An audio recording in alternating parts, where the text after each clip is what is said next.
भाई साहब, मार्केट में एक नया भौकाल मच गया है।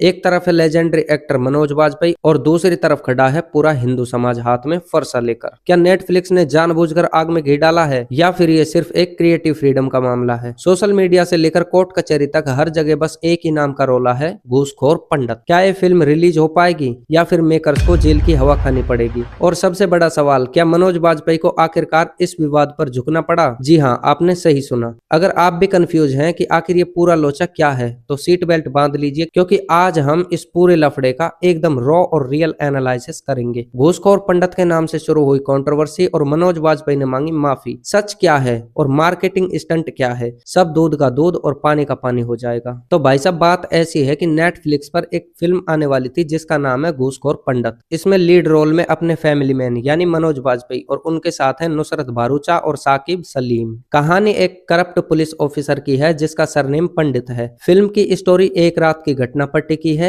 जहां ये पुलिस वाला अपनी लाइफ की सबसे बड़ी कॉन्स्पिरेंसी में फंस जाता है। सुनने में तो प्लॉट एकदम कड़क और थ्रिलर लगता है, पर असली पंगा कहानी से नहीं बल्कि फिल्म के टाइटल से शुरू हुआ। पब्लिक का दिमाग इस बात पर शॉर्ट हो गया कि भाई पंडित के ठीक आगे घूसखोर लगाने की क्या जरूरत थी। क्या ये एक कैरेक्टर का डिस्क्रिप्शन है या पूरे समाज पर डायरेक्ट अटैक? क्या किसी खास पहचान को टारगेट बनाना आजकल की न्यू नॉर्मल मार्केटिंग स्ट्रेटेजी बन गई है? देखिए, इससे पहले भी बॉलीवुड ने कई बार हिंदू धर्म को सीधा टारगेट किया है, जैसे ओ माई गॉड, पीके और अब ये। अब आते हैं असली मुद्दे पर। जैसे ही टीजर आया, भोपाल से लेकर लखनऊ तक हंगामा भड़का हुआ है। ब्राह्मण कम्युनिटी का कहना है कि पंडित एक सम्मानजनक शब्द है जो ज्ञान और परंपरा से जुड़ा हुआ है। इसे रिश्वतखोरी या घूसखोरी से जोड़ना सरासर स्टीरियोटाइपिंग है। मैं पूछता हूँ कि क्या बॉलीवुड या नेटफ्लिक्स किसी और धर्म या जाति के सरनेम के आगे आतंकवादी या चोर लगाने की हिम्मत कर सकता है? घूसखोर पंडित की जगह घूसखोर मौलवी या घूसखोर पादरी टाइटल भी रख देते। अगर नहीं तो फिर ये सॉफ्ट टारगेट सिर्फ एक ही समाज पर क्यों? ऐसा नहीं है कि ये बॉलीवुड में पहली बार हुआ है। हमारे देश में ऐसा लफड़ा लगभग हर साल देखने को मिलता है और टारगेट सिर्फ और सिर्फ हिंदुइज्म को ही किया जाता है। इसी बात से तंग आकर इस बार कम्युनिटी ने एकता दिखाई है और लोग हाथों में फरसा लेकर प्रोटेस्ट कर रहे हैं। उनका सीधा कहना है कि टाइटल बदलो वरना आंदोलन और भी उग्र होगा। अब यहाँ एक ट्विस्ट है जो आपको थोड़ा हैरान करेगा।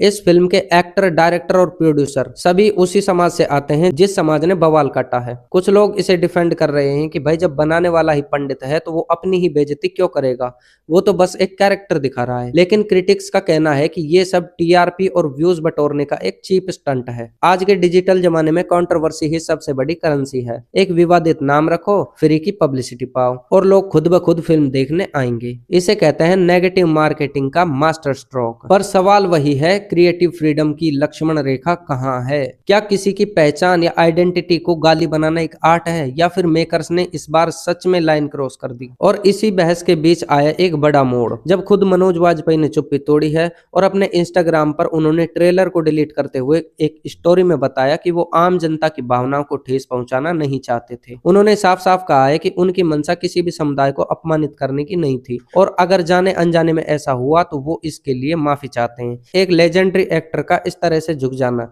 ये दिखाता है कि जनता की आवाज में कितना दम है। लेकिन अगर आप ठंडे दिमाग से सोचो तो मुद्दा अभी खत्म नहीं हुआ। मुद्दा अभी और भड़केगा जब मूवी रिलीज होगी, क्योंकि मूवी में मनोज वाजपेयी उसी अजय पंडित के रोल में नजर आएंगे जो घूसखोर है। पर चलो, इस बार जनता की आवाज पहुंची तो सही इन लोगों तक। मूवी मिड 2026 तक आनी थी, लेकिन इससे पहले ही इनकी खटिया खड़ी हो चुकी है। अब मनोज वाजपेयी की माफी और ट्रेलर डिलीट करने के बाद देखना यह है कि क्या नेटफ्लिक्स और मेकर्स टाइटल में बदलाव करेंगे या कहानी में कुछ फेरबदल करेंगे।